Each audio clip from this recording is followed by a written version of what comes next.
Ողջույն սիրելի ընկերներ, այս հոլովակում ձեզ համար կներկայացնեմ 2026 թվականի հուլիս ամսվա հորոսկոպը կարիճ նշանի համար։ Կնայենք մոլորակների դիրքավորումը այս ամսում, կնշեմ նորալուսնի լիալուսնի մասին, ինչպես նաև լարված օրերը։ Հիշեցնում եմ, որ առաջին հերթին հորոսկոպը նայում ենք ասցենդենտի նշանով, այնուհետև արդեն արևի նշանով։ Այսպիսով, արևը մինչև հուլիսի 22-ը կգտնվի Խեցգետի նշանում, իսկ դա ձեր 9-րդ տունն է։ Լավ ժամանակահատված է, որպեսզի զբաղվեք բարձրագույն կրթության հարցերով եւ այն ամենով, ինչը կապված է արտասահմանի հետ, գուցե նոր անձնագիր կամ վիզա ստանալ, վիզա փոխել եւ այլն նման ինչ-որ հարցերով։ Ամսի 22-ից սկսած արևը կանցնի Արուս նշան ձեր 10-րդ տուն եւ կակտիվանա ձեր 10-րդ սեկտորը, այսինքն այն ամենն, ինչը վերաբերվում է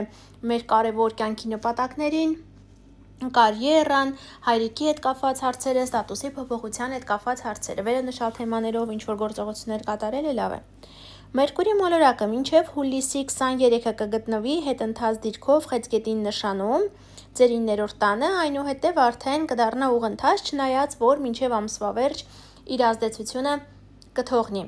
Հետընթաց Մերկուրիի մասին առանձին նյութ արդեն տեղադրած ունեմ իմ YouTube-յան ալիքում, այժմ որպեսզի չկրկնվեմ, հղումը կթողնեմ նկարագրություններ բաժնում, կարող եք այնտեղ նայել։ Վեներա մոլորակը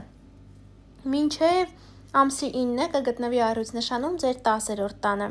եւ հնարավոր է ձեզ բերի նոր կարիերա կամ այս ժամանակահատվածում նոր սիրավեպ սկսվի կամ եթե սիրավեպ կար, դադարել էր, վերականգնվի, հատկապես եթե այն ձեր ղեկավարի հետ էր ղեկավարության, ինչպես նաև հաճելի նվերներ գուցե եւ ստանաք։ Ամսի 9-ից սկսած Վեներան կանցնի կույս նշան ձեր 11-րդ տուն եւ լավ ժամանակահատված կլինի, որպեսզի հավաքվեք ձեր ընկերներով, գաղափարակիցներով, նրանց մասին գուցե ինչ-որ հաճելի նորություններ լսեք կամ նվերներ ստանաք, մի խոսքով ինչ-որ հաճելի միջավայր կստեղծվի ձեր գաղափարակիցների հետ։ Կամ գուցե որոշեք գնալ ինչ-որ խմբակների, կամ որոշեք օրինակ օնլայն հարթակում գործունեություն սկսել։ Մարս մոլորակը ամբողջ ամսվա ընթացքում կգտնվի երկվորյակ նշանում, իսկ երկվորյակը սիրելի ընկերներ ձեր 8-րդ տունն է, որտեղ Մարսը այնտեղ ակտիվությունը, էներգիան, քանի որ 8-րդ տունը համարվում է նաև վտանգավոր իրավիճակների տուն, այնպես որ զգույշ եղեք, հատկապես եթե աշխատելու եք սուր կտրող ծակոգործիքների հետ, կրակի հետ, գազի հետ, մեքենայով եք եթե տեղ գնալու, փորձեք չգերազանցել արագությունը եւ այլն, նման ինչ-որ հարցեր կարող են լինել, ինչպես նաև ակտիվ ֆինանսական հոսք հնարավոր է Մարսը բերի 8-րդ տանը, որ ձեր կողմից աշխատած գումարների։ Յուպիտեր մոլորակը արդեն փոխել է նշանը անցած ամիս եւ այս ամսում շարունակում է գտնվել Արուց նշանում 0-ից 6 աստիճան շարժվելով։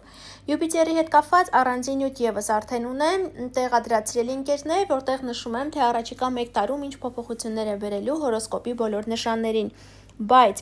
քանի որ Յուպիտերը Արուս նշանում է եւ մեծ ազդեցություն թողնելու է հենց ձեզ վրա, նաեւ ձեզ վրա, սիրելի կարիճներ, ուզում եմ նշել, որ հատկապես այս ամսում Յուպիտերի ազդեցությունը զգալու են նրանք, ովքեր ասցենդենտով կարիճ են։ Ասցենդենտը գտնվում է կարիճի 0-ից 6 աստիճանում կամ ովքեր ծնվել են հոկտեմբերի 23-ից 29 ընկած ժամանակահատվածում։ Եթե այս օրերին է ձեր ծնունդը, ապա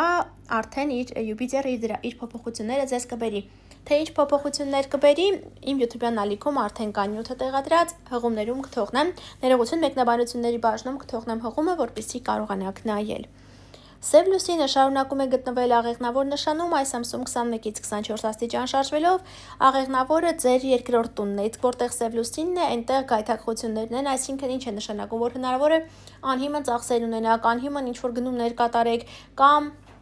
ինչ-որ արժեքավոր գին, ինչ-որ իր գնեք, բայց հասկանաք, որ խաբեության զոհ եք դարձել, ինչ-որ կեղծիք լինի դրա մեջ։ Այժմ նորալուսնի եւ լիալուսնի հետ կապված նորալուսինը կլինի ամսի 14-ին եւ 2 շաբաթ հետո եւս իր ազդեցությունը կթողնի, սա Խեցգետին նշանում է լինելու ձեր 9-րդ տանը, այն կապված է լինելու ինչ-որ նոր սկզբի հետ, ինչը վերաբերվում է արտասահմանի թեմային կամ ձեր թորնիկների հարցերին կամ հնարավոր է նաև այս ժամանակահատվածում ինչ-որ քննություններ հանձնեք կամ ինչ-որ նորություն իմանաք բարձրագույն կրթության մասին։ Երբ նշում եմ արտասահմանին է վերաբերելու, պատկերացրեք, որ ամեն ինչ, ամեն մի ոլորտ կարող է վերաբերվել, ինչը կապ ունի արտասահմանի հետ, հա, ամեն մեկը մի ձևով այն կզգա, մեկը գուցե նորություն ստանա արտասահմանից, մյուսը մեկնի արտասահման, մյուսը հյուրեր ընդունի, մի խոսքով ոլորտները շատ են, այսպես այստեղ կարևոր մասը այն է, որ արտասահմանի հետ կապված է լինելու այդ նորությունը։